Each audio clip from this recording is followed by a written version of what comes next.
Awitin ko man lahat ng awit sa mundo, di kaya ilarawan na kadakilan mo. Kulang ang lahat ng tula, kulang maging mga salita upang ihaya kabutihan mo. Wala kang katulad, wala nang higit sa'yo. Wala kang katulad, wala nang papantay sa'yo. Ikaw ang Diyos noon pa man, maging ngayon at kailanman. Sa habang panahon, wala kang katulad. Buong puso po natin awitin. Awitin ko man lahat ng awit sa mundo, di kaya ilarawan ng kadakilan mo. Kulang ang lahat ng tula, kulang maging mga salita upang ihaya ang kabutihan mo. Wala kang katulad, wala nang higit sa'yo. Wala kang katulad, wala nang papantay sa'yo. Ikaw ang Diyos noon pa man, maging ngayon at kailanman.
Tayo po'y manalangin. Aming Panginoon, maraming salamat sa umagang ito, O Diyos. Sa iyong kabutihan sa amin, sa iyong patuloy na pag-iingat sa amin, Panginoon, maraming salamat po. Nawa sa aming pananambahan, sa umagang ito, makapagpapuri kami, Panginoon, makapagbigay kami ng tunay na papuri at pasasalamat sa iyong mga ginawa para sa amin. Salamat, Panginoon, sa pagsama ng bawat isa, Panginoon, sa pananambahan na ito. Nawa ang nais niyong sabihin sa amin, O Diyos, ay aming matanggap sa pamamagitan ng iyong lingkod. Ganoon din, Panginoon, mapagpahala ang iyong mga anak na kasama namin, Panginoon, sa aming online worship service. Sa iyo ang kapurihan, Panginoon, sa iyong pasasalamat, sa iyong kabutihan sa amin, sa iyong pagmamahal, pagpapatawad at pagpapala sa amin. Ito po ang aming panalangin sa matamis na pangalan ni Jesus. Amen.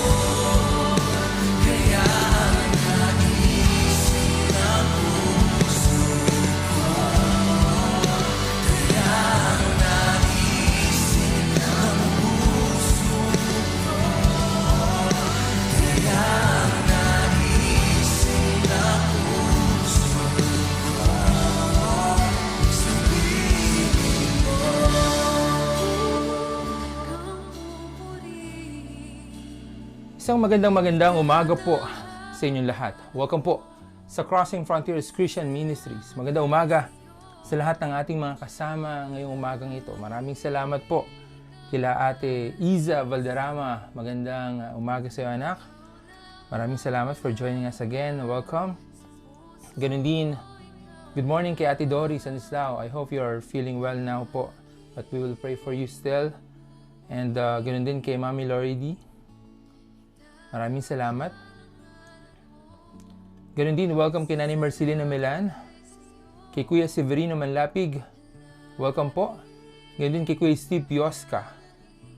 Welcome po at maraming salamat sa inyong lahat. If you have, kung meron po kayong chance to share this live stream sa inyong mga timeline, please share our live stream for today. And also, tayo po yung naka-live sa TikTok. Welcome po sa lahat ng ating mga kasama sa TikTok. Ganun din sa ating Facebook page, facebook.com/cfcmph. Ang ating official website ay www.cfcm.church.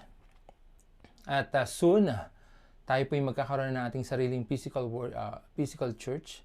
Ito po yung sa daang stasyon San Jose, Bulacan, sa DTMI Complex.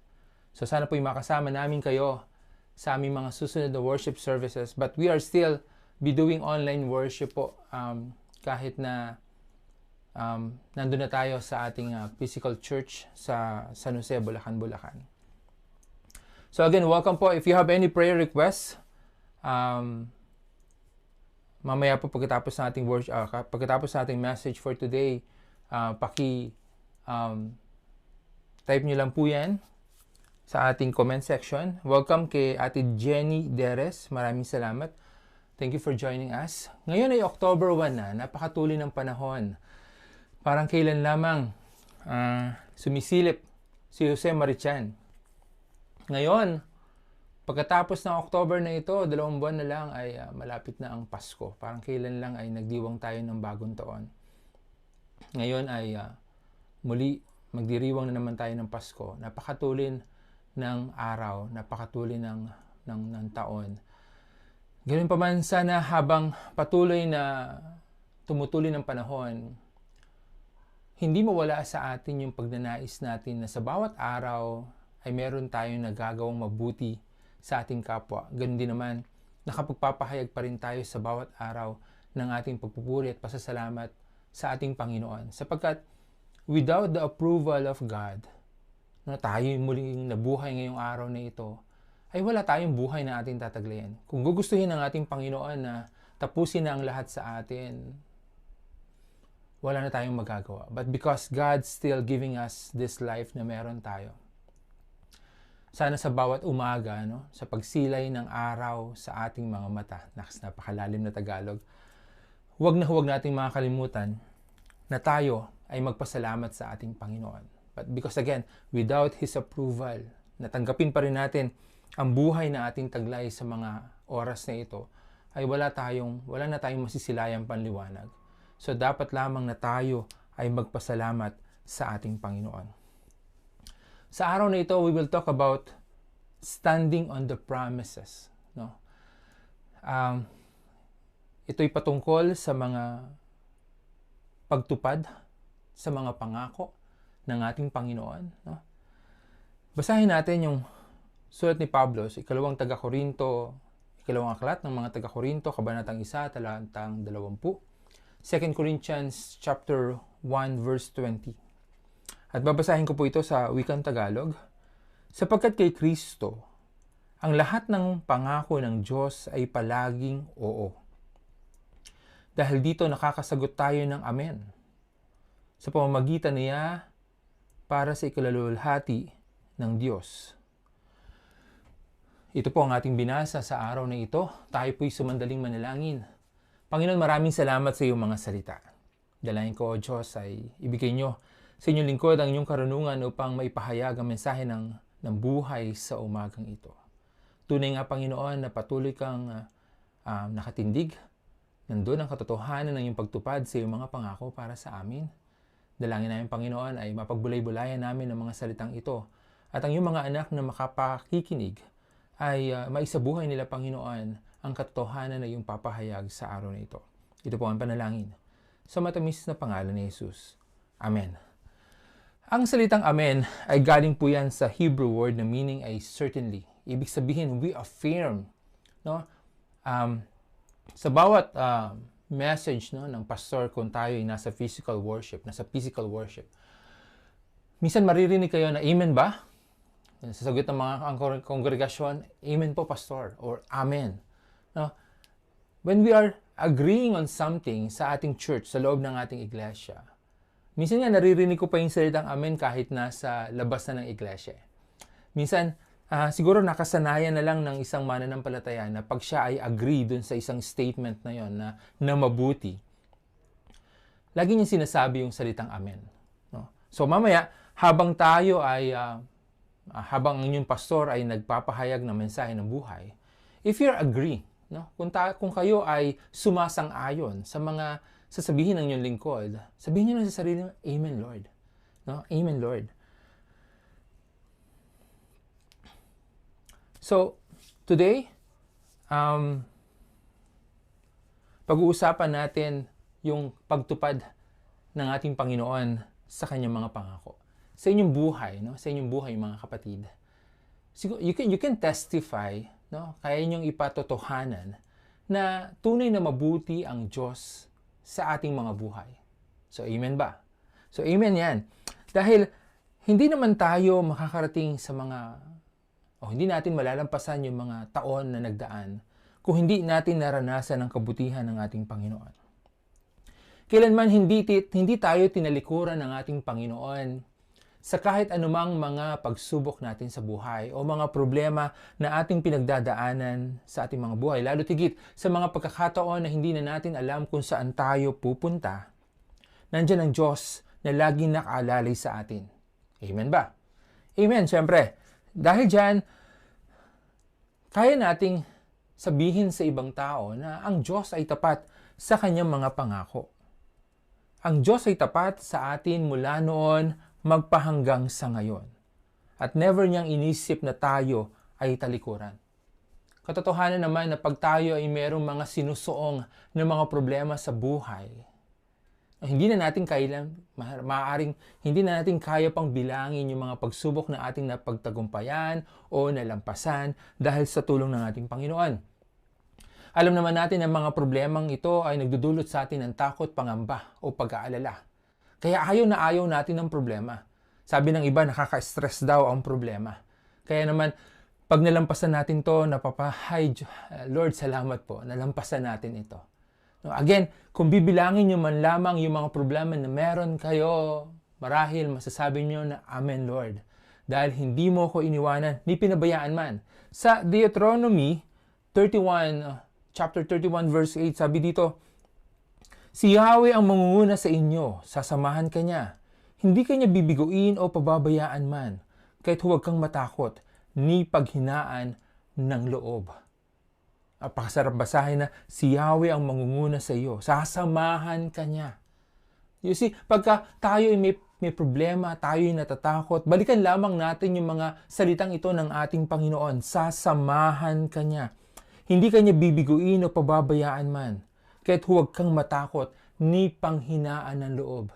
Isa ito sa mga pangako ng ating Panginoon na patuloy niyang tinutupad sa atin lahat.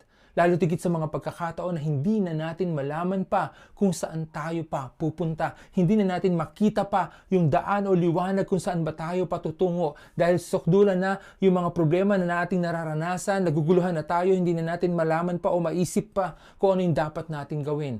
Pagliwanagin nawa ng isipan natin ang katotohanan ito na ang mga salita ng ating Panginoon ay ang ating patnubay at ang kanyang mga pangako ay tapat kailanpaman at hindi niya tayo tatalikuran. Kaya sabi niya, huwag kang matakot ni panghinaan man ng loob. Napakasarap basahin mga kapatid ang mga salita na ito. So, lagi natin matitindigan at mapanghahawakan ang mga pangako ng ating Panginoon. Dahil ganyang kabuti ang ating Panginoon. Dahil ganyan na tayo minamahal ng ating Panginoon. At laging totoo ang ating Panginoon sa atin anuman ang mangyari sa ating mga buhay, saan man tayo patungo, ang Diyos ay lagi nating kasama. Lagi nating kasama ang ating Panginoon. So pag-usapan natin mga kapatid sa araw na ito, yung katotohanan sa kabutihan ng mga pangako ng ating Panginoon para sa atin. Una, God's promises are unbreakable. Ang mga pangako daw ng ating Panginoon ay hindi kailanman magigiba, masisira o mawawasak. Kung ito ihahalin tulad natin sa ating mga sarili, marahil iba ang ating pagtanaw pagdating sa pangako. Isang katanungan, ilan na bang mga pangako ang iyong sinira sa inyong buhay? Ilan na bang mga pangako ang hindi mo ginawa sa iyong buhay o hindi mo tinupad sa iyong buhay? Most of the times, we as human, we always broke promises. Lagi nating sinisira yung ating mga pangako. Promises of true love, promises of support, marriages and relationship. No? Minsan may nangangako sa atin, mamahalin kita ng tapat. Sagutin mo lamang ako. Mamahalin kita ng tapat. Pero pag nakakita ng iba, iba na yung tinatapat. No? Mayroong mga pangako ng suporta. Nandito ako sa tabi mo, hindi kita iiwanan kailan pa man. So, kasuporta ako sa iyo. Pero sa oras ng kagipitan, hindi mo siya mahagilap o hindi mo siya makita. Pangako ng pagkakasal. Alam naman natin na hindi lahat ng kasal o pagsasama ay perpekto. At may mga tao na bumibigay sa kanilang mga pangako na in sickness and in health, till death do us part. Minsan may mga mag-asawa na pag dumating na sila doon sa panahon na o sa panahon o sa punto ng kanilang pagsasama na sobra na yung pagsubok nila sa buhay, minsan nagbe-break apart na sila. Hindi nila natutupad yung kanilang mga pangako sa isa't isa. Yun naman yung pangako ng relationship. No, again, no, bahagi yan yung love, yung marriages, these are relationship. Minsan nasisira natin yung ating mga sinabi, yung ating mga pangako sa ating mga mahal sa buhay o sa ating mga karelasyon. Lalo tigit, yung pangako natin sa ating Panginoon. Minsan, pag tayo nagkakasakit, o yung anak natin nagkakasakit, o yung mga magulang natin nagkakasakit, sinasabi natin, pangako Panginoon, pagalingin mo lamang ang aking anak. Pagalingin mo lamang ang aking mga magulang. Pagalingin mo lamang ang aking lolo't lola. Pagalingin mo lamang ang aking kasintahan. Maglilingkod ako sa iyo. Sasamba ako sa iyo. Yeah, natanggap na niya ang pagpapala ng kagalingan, ang pagpapala ng Diyos sa kanilang buhay. Ano nangyari? Hindi natupad ang ating mga pangako. Most of the times, no? Tayo mga tao, nasisira natin yung ating mga pangako. Whether ito'y sa Diyos o sa ating mga kapwa o minamahal sa buhay. So bakit natin ito nasisira? Sapagkat minsan o madalas tayo ay mahina. Mahina tayo sapagkat hindi natin pinaninindigan yung ating mga sinasabi o pinapangako sa ating Panginoon, ganun din sa ibang tao. Minsan we are also afraid or takot tayo. No? Kaya naman pag dumating na sa kagipitan, no, ng ating mga buhay na tayo nasa gipit na ng panahon o pagkakataon, ay hindi na natin napaninindigan yung ating mga ipinangako dahil tayo ay takot. Marahil nandun lamang yung ating pagnanais na tuparin yung ating mga pangako pag tayo nasa magandang pagkakataon ng ating buhay. Pero pag tayo na ay sinusubok, tayo na ay nagigipit, sumiskip na yung ating nilalakaran o hindi na natin ito gusto pa, tayo ay bumibigay na lamang sa ating mga pangako sapagkat tayo ay natatakot. Or maybe we don't want to be in a difficult situation. Kadalasan, gloomy or blooming yung ating mga pangako. Napakaganda ng ating mga pangako sa ating mga mahal sa buhay, sa ating Panginoon, dahil tayo nasa magandang sitwasyon.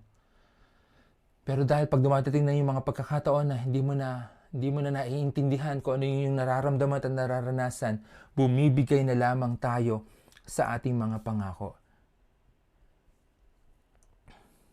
So yes, no, mostly, no, hindi natin natutupad yung ating mga pangako. But again, due to our weaknesses, due to our pagiging afraid, no, hindi natin ito nagagawa, and we choose, pinipili natin, no, pinipili natin na hindi natin tuparin ang ating mga pangako. So parang ganito yan eh. May pinangako ka sa isang tao o sa ating Panginoon dahil maganda ang iyong sitwasyon o dahil masaya ka, no? Masaya kayo. Usually sa kasalan, no, nandun yung pangakuan dahil nasa masaya kayong pagkakataon ng inyong buhay. At sinasabi niyo yung for in sickness and in health till death do us part. Pag dumating na yung mga pagsubok, nanghihina tayo, nahihirapan tayo dahil na tayo nasa mahirap na sitwasyon, then, because of that, we choose to break our promises. So, pag dumating na yung pagsubok, pinipili na natin na i-break natin yung ating mga pangako sa ating Panginoon at sa ibang tao. Ngunit hindi ang ating Panginoon.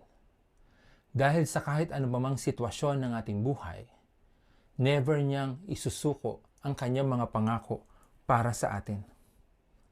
Kadalasan nga dahil no, dito sa atin sa mundo natin na sa social media, marami kayong mga nakikita na scammer tong tao na to.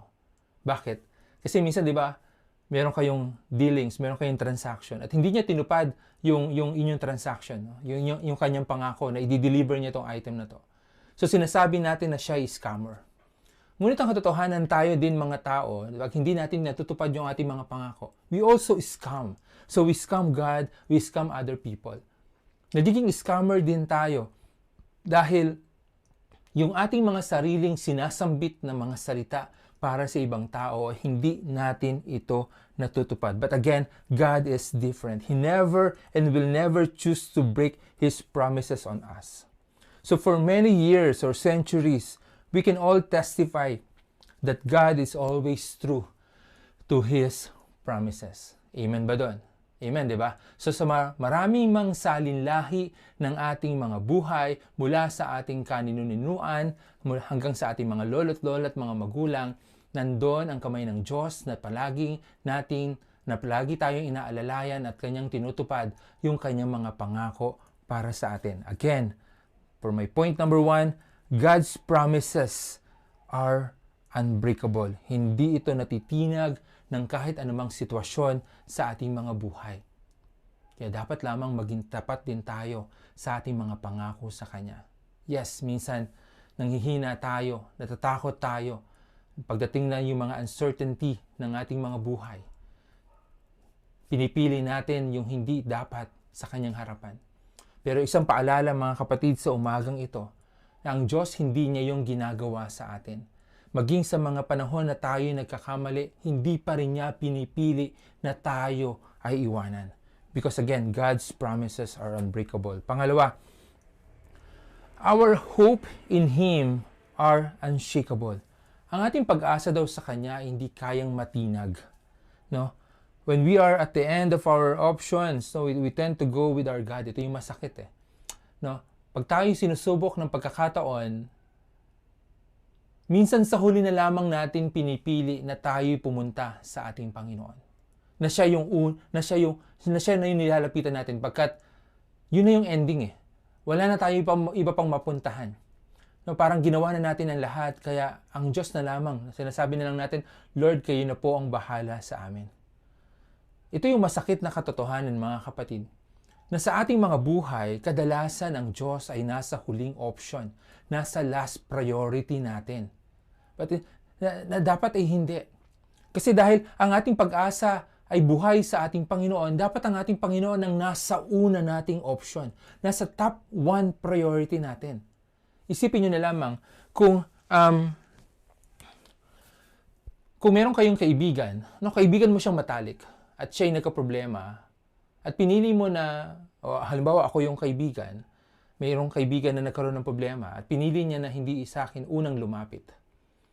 Pinili niya lumapit sa iba, pero ako yung kaibigan niya. Na kahit kailan na hindi mo siya iniwanan. Ano yung mararamdaman mo?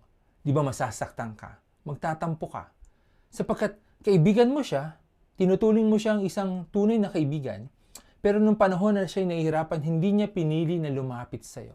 Sa kahit ano pa mang dahilan, magtatampo ka dahil kaibigan mo ko. Bakit hindi mo pinili na lumapit sa akin? So kung ito'y nararanasan natin bilang mga tao na magtampo dahil hindi ka unang pinili na lapitan, marahil ito'y nararanasan din ng ating Panginoon. Iba ang ating Panginoon sa ating mga kaibigan. Ang sinasabi ko, kung meron tayong mga kaibigan na lalapitan, higit nating unahin ang ating Panginoon. Ang pinaliwanag ko lang kanina yung pakiramdam. Kung ang pakiramdam ng isang tao na hindi mo siya nilapitan ay sumasama ang loob, marahil ganun din naman ang ating Panginoon. Kaya mabuti na mapaalalahanan tayo sa araw na ito na kung ikaw ay may problema, before you look around, you look up muna. Tumingala ka muna at manalangin ka muna sa ating Panginoon. Nang sa ganon, pag nakita ng Diyos ang kabutihan ng iyong puso na umaasa ka sa Kanyang tulong, siya na ang magdadala ng tao upang tumulong sa iyo. Siya na ang maglalapit ng tamang solusyon para sa iyo. Ngunit ang katotohanan ay hindi. Kadalasan mas pinipili natin na lumapit sa iba. Mas pinipili natin na pagurin ang ating mga sarili kaysa unang lapitan ng ating Panginoon. At pagka nagawa na natin na ang lahat ng ating iniisip na gawin, doon na lamang natin maiisip na, Panginoon, wala na po ako ibang pag-asa, kundi ikaw na lamang. At ito yung masakit na katotohanan. Laging nasa huling option ang ating Panginoon sa ating mga buhay. Marahil, minsan, nakwento ko na sa inyo yung isang istorya ng isang mayamang may karamdaman na sobrang yaman niya, ngunit nagkaroon siya ng isang malubhang sakit. At siya'y dinala sa isang ospital. At sa ospital na yon, ang tanging makakagamot lamang sa kanya. Ngunit nung siya ay nagpunta roon para magpagamot, huli na ang lahat. At sinabi sa kanya ng doktor na tumingin sa kanya na may taning na ang kanyang buhay at malapit na siyang mamatay. Umalis yung mayaman na yon at bumalik sa hospital, dala-dala ang lahat ng kanyang kayamanan. At sinabi nung may sakit na yon ay, yung mayaman na yon na kung sino man ang makapaggagamot sa akin, kung sino man ang makapagbibigay ng lunas sa akin upang humaba pa ang aking buhay, sa kanya na ang lahat ng aking kayamanan. Ngunit walang ni isa na kumuha ng kahit ano pa mang yaman na kanyang dala, sapagkat hindi nila kaya pang i-extend ang kanyang buhay. Mga kapatid, ito ang katotohanan na walang sino man sa mundong ito na makapapalit sa kakayanan ng ating Panginoon. No? Ngunit sa ating Panginoon, nandun ang kanyang kabutihan, nandun ang ating pag-asa para sa Kanya. Imbes na unahin natin yung magagawa natin o ng ating mga yaman, ng mga doktor na kanyang hinirang, lagi nating unahin na lumapit sa ating Panginoon. Hindi ko sinasabi na walang magagawa ang mga doktor sa ating kalalagayan. Hindi ko sinasabi na wala magagawa ang mga yaman na meron tayo para sa ating kalalagayan. Ang sinasabi ko lamang, lagi nating unahin na lumapit sa ating Panginoon. Sapagkat again, ang pag-asa natin sa Kanya ay hindi matitinag ng kahit ano pa mang pagsubok sa ating buhay. Ngunit paano natin mararanasan ang katotohanan ito? Kung maipapahayag lamang natin sa ating mga sarili at sa ating Panginoon na tunay ang ating pananampalataya sa Kanya. So I cannot really judge a person who comes to God. Hindi ko kayang husgahan ang bawat tao na lumalapit sa ating Panginoon sapagkat hindi ko nalalaman kung ganong kalalim ang kanyang pananampalataya sa ating Panginoon upang dumaloy ang habag ng Diyos para sa Kanya.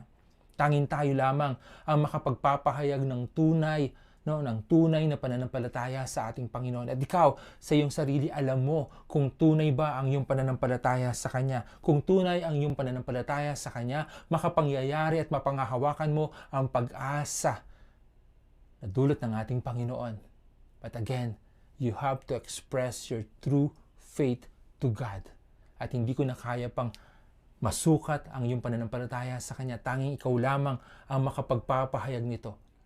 At naniniwala ako na kung tunay at tapat ang iyong pananampalataya, kalulugdan ka ng Diyos. Dahil tunay na mabuti ang ating Panginoon, tunay ang Kanyang pagmamahal para sa atin. At hindi imposible na kalugdan ang iyong kahilingan ng ating Panginoon kung tunay at tapat ang iyong pananampalataya sa Kanya.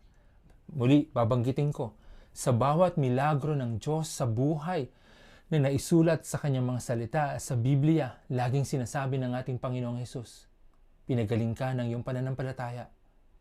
Natanggap ng isang tao na makakita muli ng dahil sa kanyang pananampalataya. Bunambalik ang kanyang buhay muli ng dahil sa pananampalataya. Na kung tunay lamang ang ating pananampalataya, mapanghahawakan natin ang pag-asa ng dulot ng ating Panginoon. So sa pangatlong punto na aking naisibigay sa araw na ito, let us commit ourselves to stand on His promises to us. Pag-usapan na natin na ang Diyos, ang pangako ng ating Panginoon na hindi matitinag, hindi mababasag. So ang dapat natin gawin ay i-commit natin ang ating mga sarili sa Kanyang mga pangako, sa Kanya bilang ating Panginoon at sa Kanyang mga pangako. Maging tayo man ay takot sa mga pag-commit dahil alam natin, pinangungunahan na natin na masisira lamang natin ang ating commitment, masisira lamang natin ang ating mga pangako. Ngunit dapat pa rin natin gawin ito na alam mo, aware ka kung bakit ka natatakot na mag-commit, kung bakit ka natatakot na mangako kasi aware ka sa iyong kahinaan. Kung aware ka sa iyong kahinaan, aware ka rin sa iyong kalakasan. Kung bakit tayo bilang mga tao, mas pinanghahawakan natin yung ating kahinaan kaysa mas palakisan natin yung ating mga kalakasan upang mapanghawakan natin yung ating mga pangako sa ating Panginoon. Kung bakit tayo natatakot na mangako sa Kanya sapagkat mas pinangahawakan natin na tayo ay mahina. Kung magiging totoo lamang tayo sa ating commitment sa ating Panginoon, anuman ang mangyari, we will choose to stand dun sa ating pananampalataya. We will choose to stand na ang Diyos at ang Kanyang mga pangako ay tunay at tapat kailanpaman. Kung gagawin natin ito, magiging totoo tayo sa ating mga pangako at sa ating commitment sa ating Panginoon. Hindi natin kailanpaman na mararamdaman na tayo'y nag-iisa. Kung bakit ka natatakot kasi iniisip mo na nag-iisa ka. Kung bakit ka nag-aalala kasi iniisip mo na nag-iisa ka. Kung bakit parang gulong-gulo na ang isipan mo kasi iniisip mo na nag-iisa ka. Ngunit kung ang commitment mo sa ating Panginoon ay nandoon at hindi natitinag ng kahit ano pa mang takot na meron ka, kahit kailan pa man ay hindi mo mararanasan na ikaw ay nag-iisa at hindi mo rin mararanasan na ikaw ay maging talunan dahil ikaw ay natakot o sumuko na lamang. Habang ikaw ay totoo sa iyong commitment sa ating Panginoon, hindi ka magagapi ng kahit sino pa man. Dahil sa mga nagdaang mga taon, sa mga nagdaang mga henerasyon natin sa mundong ito, generations by generation can testify that God is always true to His promises. Amen ba doon? Amen. So mga kapatid, maging paalala sa atin ang araw na ito Nako, ang Diyos ay tumitindig sa kanyang mga pangako para sa atin. Kahit tayo pa man ay mahina, kahit tayo pa man ay takot at puno ng pag-aalala, alam natin ito. Alam mo kung kailan ka bibigay, alam mo kung kailan ka iiyak, alam mo kung kailan ka susuko. Alam mo ito lahat. Aware ka dito. At huwag mong piliin na sumuko na lamang, huwag mong piliin na isirain na lamang ay yung mga pangako pag dumating na ikaw sa punto ng buhay mo na tila ayaw mo na, takot ka na, mahina ka na. Aware ka sa kalalagayan ng buhay mo. Kung alam mo ang nangyayari sa buhay mo, mas piliin mo pa rin manatili sa ating Panginoon. Kahit hirap na hirap ka kahit hirap na na, mas piliin mo pa rin na kumapit sa ating Panginoon. Mas piliin mo pa rin na manatili sa Kanya. Because again, laging totoo ang Diyos sa Kanyang mga pangako para sa atin lahat. Ganyan ang Diyos sa atin. Tayo ay Kanyang mahal at kailan pa man, hindi niya pipiliin na tayo ay iwanan. Tayo po ay manalangin.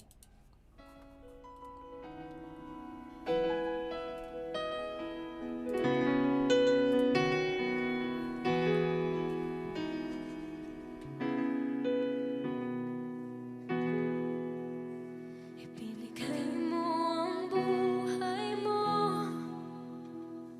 ika'y pinagtuon sa krus.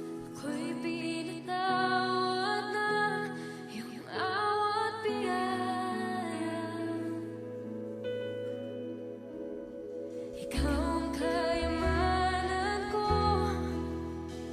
tanging dahilan. Tayo po'y manalangin. Aming Panginoon, aming Diyos na makapangyarihan sa lahat. Sa iyo po ang papuri, sa iyo ang pasasalamat sa araw na ito. Sa iyong kabutihan, sa iyong patuloy na pagyakap sa amin, sa iyong patuloy na pag-iingat sa aming Panginoon, maraming salamat po. Sa iyo ang kapurihan, Panginoon, sa bawat mga pagsubok na amin na pagtatagumpayan sa aming mga buhay. Sa araw nito, Panginoon, patuloy ko ipinagpapasalamat ang buhay ng aming mga anak. Sa iyong patuloy na pag-iingat sa kanila at pagbibigay ng mabuting kalusugan at kagalingan, Panginoon, salamat o Diyos. Sa kanilang buhay na iyong ipinagkaloob sa amin na upang aming ingatan, salamat po, Panginoon. Dalayan ko o Diyos, patuloy mong iguhit ang kanilang mabuting kinabukasan. Patuloy silang maging mabuting mga anak, mabuting mananampalataya, at mabuting mamamayan ng bansang ito. Hinihiling ko rin o Diyos na kayong patuloy na mag-ingat at magpala, Panginoon, sa aking asawa, sa aming mami. Patuloy niyo siyang bigyan ng mabuting kalusugan. Patuloy niyo po siyang ingatan, Panginoon, at patuloy na gabayan sa bawat araw. Hinihiling ko rin po, Panginoon, ang inyong patuloy na pag-ingat sa inyong lingkod. Patuloy niyo po, Panginoon, akong bigyan ng mabuting kalusugan at kagalingan sa bawat araw. Maraming salamat, Panginoon, sa iyong kabutihan sa aming pamilya. Maraming salamat, Panginoon, dahil lagi ka nandyan para sa amin at hindi niyo po kami, Panginoon, pinababayaan kailan pa man. Maraming salamat din, O Diyos, sa iyong patuloy na paggamit, Panginoon, sa amin. At patuloy pa rin po namin, Panginoon, mapaglingkuran ka sa abot ng aming makagagawa at makakaya. Inilapit ko rin po, O Diyos, at pinapanalangin sa inyo, Panginoon, ang aming mga magulang. Ang kanilang kalakasan, kagalingan, ang iyong pag-iingat sa kanila at pagpapalawig pa ng kanilang buhay. Ingatan niyo po patuloy na pagpalain at gabayan, Panginoon, sila nanay at sila tatay, sila mamsi at sila papsi. Inilapit ko po, O Diyos, ang maayos, matagumpay na operasyon ng aking biyanan. Kayo nga po, Panginoon, patuloy na mag-ingat sa Kanya, magpalakas sa Kanya, at magbigay ng kanyang mga pangangailangan, Panginoon, at mapagtagumpayan ang pagsubok na ito. Patuloy kami lumalapit at naniniwala, Panginoon, na magiging maayos ang lahat para sa kanyang operasyon. Inilapit at pinapanalangin ko rin, Panginoon, ang aming mga kapatid na sila Leia, Inday, Lloyd at Jures at Dayan. Kayo nga po, Panginoon, patuloy na tumingin at mag-ingat sa kanila, sa kanilang buong pamilya at sa kanilang mga anak. Salamat, O Diyos, at iningatan mo si Yosh na makarating at makauwi uli, Panginoon, sa Los Angeles. Salamat din, Panginoon, sa iyong patuloy na paggabay sa lahat ng aming mga kamag-anak dito sa Pilipinas, maging sa ibang bansa. At sa umagang ito, Panginoon, patuloy kong inilalapit at pinapanalangin sa inyo, Panginoon, ang aming mga kasama sa Crossing Frontiers Christian Ministries. Salamat, O Diyos, sa kabutihan at sa iyong patuloy na pag-iingat at pagpapala sa buhay at pamilya nila Cindy Chen, Judy Lim, Cathy, Hazel Menhon, Beth Celine, Anita Lo, Eddie Lim, gandin kay May Hope, Liana Seya at sa kanilang mga mahal sa buhay. Maraming salamat din, Panginoon, sa iyong patuloy na pag-iingat at pagpapala, O Diyos, kay Ate Iza Valderrama. Sa ligtas na pag-alis at muling pagbalik sa pagtatrabaho ng kanyang ama, gandin, Panginoon, sa iyong patuloy na pag-iingat sa kanilang buong pamilya. Ingatan niyo po, Panginoon, sila sa pagpasok at pag-uwi sa kanilang tahanan sa bawat araw. Patuloy ko rin pong ipinapanalangin, Panginoon, si Ate Dory Stanislao. Sa galingan, Panginoon, sa kanyang nararamdaman. Kalakasan, Panginoon, at ibalik mo po, O Diyos, ang kabutihan ng kanyang kalusugan. Kayo din, Panginoon, ang patuloy na duminig sa kanyang mga panalangin, Panginoon, na inilalapit sa iyo, O Diyos, sa bawat araw. Ganyan ang kagalingan at kalakasan, Panginoon, para kay Isabel at kay Kila. Ganyan, Panginoon, ang pag-iingat at paggabay at katatagan para kay Shaira Pascual at sa kanyang buong pamilya. Ganyan, Panginoon, ang kalakasan at kagalingan at paggabay, Panginoon, sa buhay ni Ate Sally Bautista. Kagalingan din at kalakasan, Panginoon, kila Ate Nympha Huygens. Ano, Panginoon, maging maayos din ang lahat para sa kanya. Nilalapit po rin po, Panginoon, at pinapanalangin ang kanyang asawa, ang kanyang mga anak at apo, na si Luke, Holy. Muli, Panginoon, ang kagalingan ni Isabel at ni Kayla. Din, Panginoon, kay Kuya Ariel Harapa at kay Nanay Yoli Harapa. Kaya din, Panginoon, ang patuloy na mag-ingat at magpala sa kanila, aming Panginoon. O Diyos, ipinapanalangin ko rin po, Panginoon, at nilalapit sa iyo, O Diyos, sa araw na ito. Ang buhay at kalakasan ni Nanay Marcelina Melan, ang kanyang buong pamilya, ang kanyang mga mahal sa buhay. Patuloy niyo pong ingatan sila, Panginoon, at patuloy na pakinggan ang kanilang mga panalangin, O Diyos. Maraming salamat, Panginoon, sa iyong kabutihan sa kanila at sa mga pagpapala, Panginoon, na kanilang natatanggap sa bawat araw ng kanilang mga buhay. Ipinapanalangin ko rin po, Panginoon, at nilalapit sa iyo, O Diyos, ang buhay at kalakasan ni Kuya Severino Manlapig at ang kanyang buong pamilya. Ang kanilang mga pangangailangan at panalangin, O Diyos, kayo nga po, O Diyos, ang patuloy na magbigay nito sa kanila. Maraming salamat din, O Diyos, sa iyong patuloy na pag-iingat at paggabay kay Kuya Steve Biosca, sa kanyang mga mahal sa buhay, sa kanyang pagtatrabaho, Panginoon, at kanyang kalusugan. Kayo nga po, O Diyos, ang patuloy na mag-ingat at magpala sa kanya, at ganoon din, Panginoon, sa kanilang mga pangangailangan. Inilalapit at pinapanalangin ko rin po, O Diyos, sa umagang ito, si Ate Jenny Deres. Maraming salamat, Panginoon, sa inyong patuloy na paggabay sa kanya, sa inyong patuloy na pag-ingat sa kanya at sa kanyang mga mahal sa buhay. Ganyan, Panginoon, sa kanyang mga mahal sa buhay, sa kanyang buong pamilya, Panginoon. Sa kanyang mga pangangailangan at kalusugan, kayo po ang patuloy na mag-ingat at magpala sa kanya. Inilapit at pinapanalangin ko rin po, O Diyos, si Ate Eileen de la Cruz at ang kanyang anak na si Sanji at ang kanyang mga magulang. Ganyan din ang kanilang mga pangangailangan, Panginoon. Kaya nga po, O Diyos, ang patuloy na tumingin sa kanila at patuloy na mag-ingat sa kanila sa araw-araw. Ganyan, Panginoon, sa panibagong taong buhay na iyong pinagkaloob kay Ate Dorothy Pelayo. Maraming salamat, Panginoon, sa iyong patuloy na pag-iingat sa kanya. Sa kanyang baby na sa kanyang sinapupunan, kay Kuya Jeff at sa kanyang mga mahal sa buhay. Kaya nga po, O Diyos, ang patuloy na tumingin at mag-ingat sa kanila.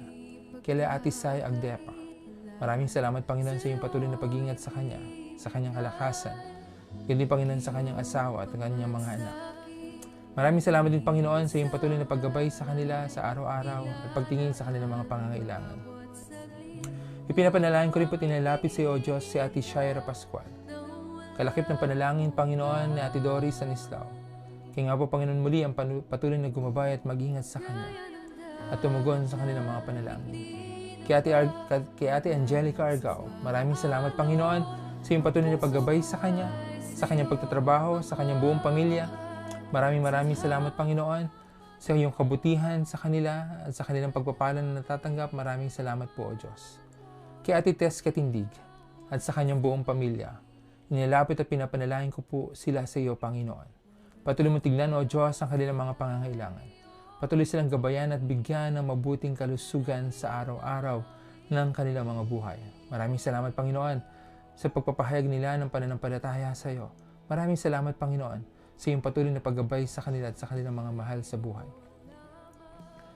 Maraming salamat din, O Diyos, sa inyong patuloy na paggabay at pag-iingat sa iba pa naming mga kasama sa Crossing Frontiers Christian Ministries. Sa panibagong taong buhay din, Panginoon, ni Ate Christy Atiliano.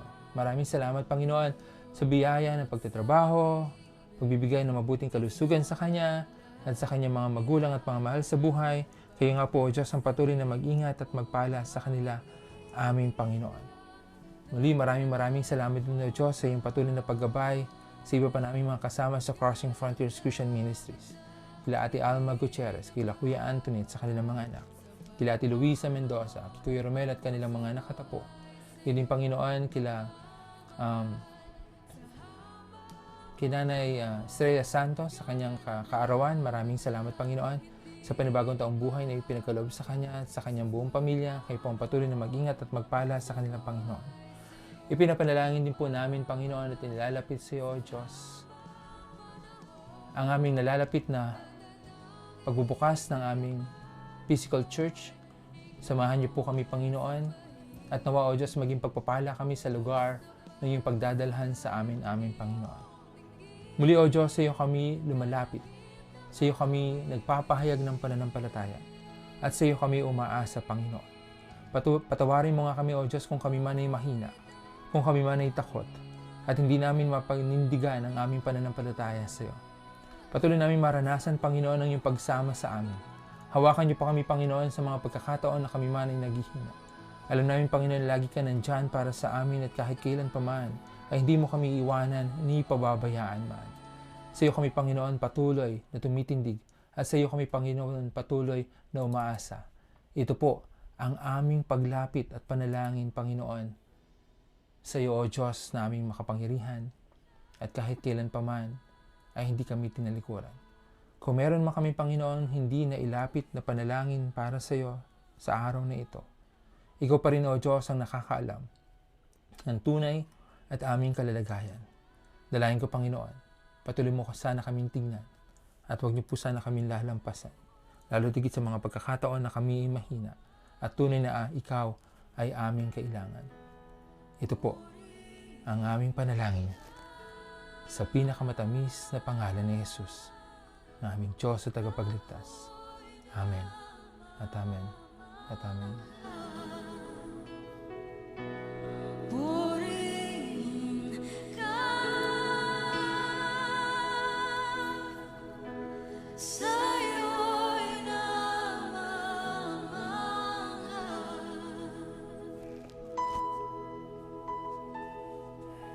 Ang Diyos na lumikha ng langit, ang Diyos na lumikha ng lupa, ang lahat umawit sa himig ng langit. Ikaw ang lumikha ng araw, ang bawat ningning ng buwan at bituin, ang lahat umawit. Kamangha-mangha ang iyong nilikha, ang puso ko'y umaabang. Maraming salamat po sa inyong pagsama sa aming pananambahan sa araw na ito.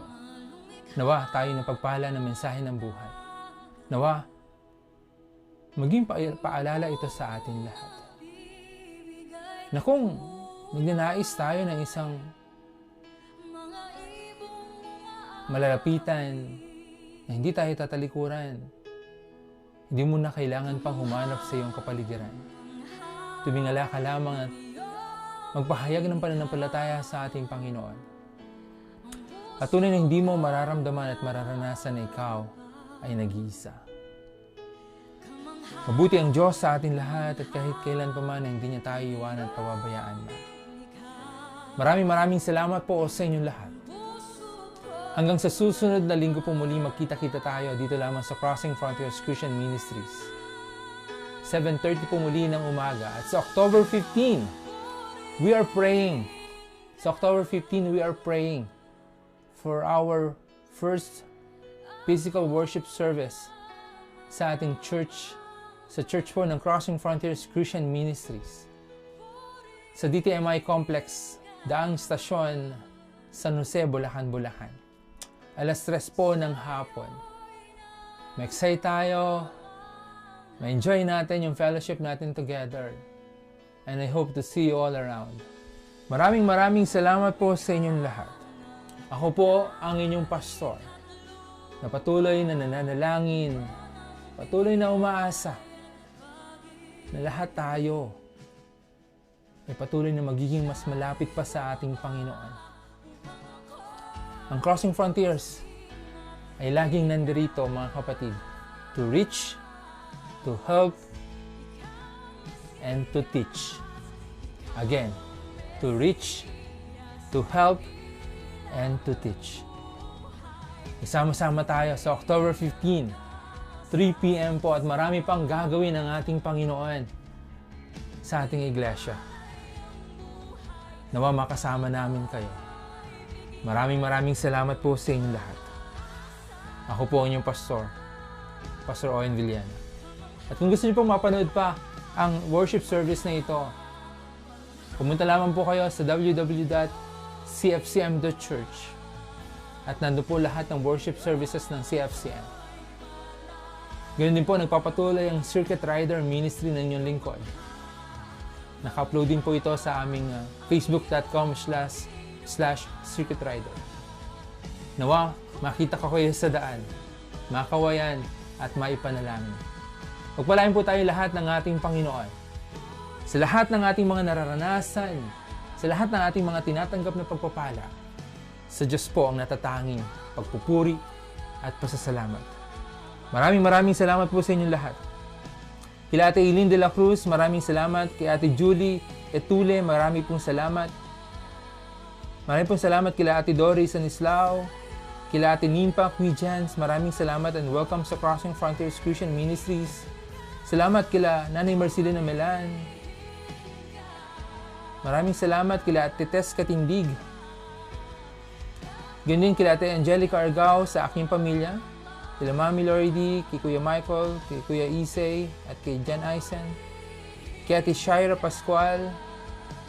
Ganyan din po kay Ate Jenny Deres, welcome po sa Crossing Frontiers Christian Ministries. Kay Kuya Severino Manlapig, maraming salamat and welcome muli. Kay Kuya Steve Piosca, maraming salamat bro, see you soon. Ganun din sa aking manugang joke.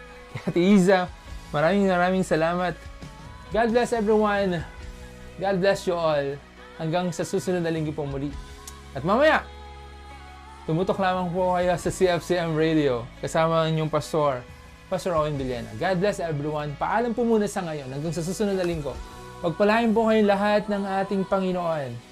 Pagpalain po kayong lahat ng ating Panginoon. Pagpalain po kayong lahat ng ating Ama, Anak at ng Banal na Espiritu ngayon at pagpaswalang hanggan. Amen, amen at amen. Bawi po muna sa ngayon. Paalam.